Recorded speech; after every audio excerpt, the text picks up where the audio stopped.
იყვნენ ეს ადამიანები.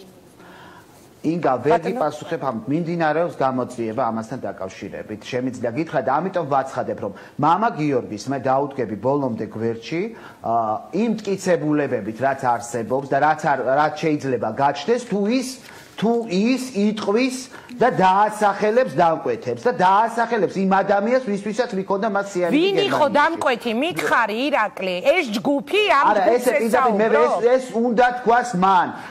ან მე რო ვთქვა მარტო, ან მან რო თქვას მარტო, ამას არანაირი ძალა არ ექნება, მაგრამ თუ ის იტყვის, ხო, ეს აუცილებლად გამყარდება არა მარტო ჩემი ნათქვამით, არამედ სხვა მტკიცებულებებით. და გამოძიებისთვის მიცემული გაქვს შენ ჩვენება ამ ჯგუფზე, რომ დაასახელოს, როცა ამბობ ეს ჯგუფი, ეს ადამიანები. კი, ჯგუფთან დაკავშირებით გამოძიებისთვის არ მიცემულია ჩვენება და რა თქმა უნდა მიმდინარეობს გამოძიება, მაგრამ მამა გიორგი მისმა ადვოკატებმა მთლიანად ჩააოხრეს ეს საქმე და შეიყვანეს ჩიხში. მამა გიორგი, თორე ზოგადად პროკურატურას ხეს არაფერი არ უშლის დღეს რომ დააყენოს 16 წლიანი განაჩენი თუ 20 წლიანი განაჩენი ამ საქმეზე. კარგი, იყავი ჩვენთან ირაკლი.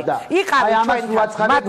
მადლობა დიდი, იყავი ჩვენთან. მე არ გემშვიდობები, ირაკლი მამალაძე, პროკურატურის მთავარი მოწმე საუბრობდა პირდაპირ ეთერში. რეკლამის შემდეგ უნდა დავიწყოთ უკვე მაგიდასთან საუბარი. მანამდე კი მე მინდა ვკითხო ეკა ლომიძეს, ადამიანის უფლებათა დაცვის ცენტრის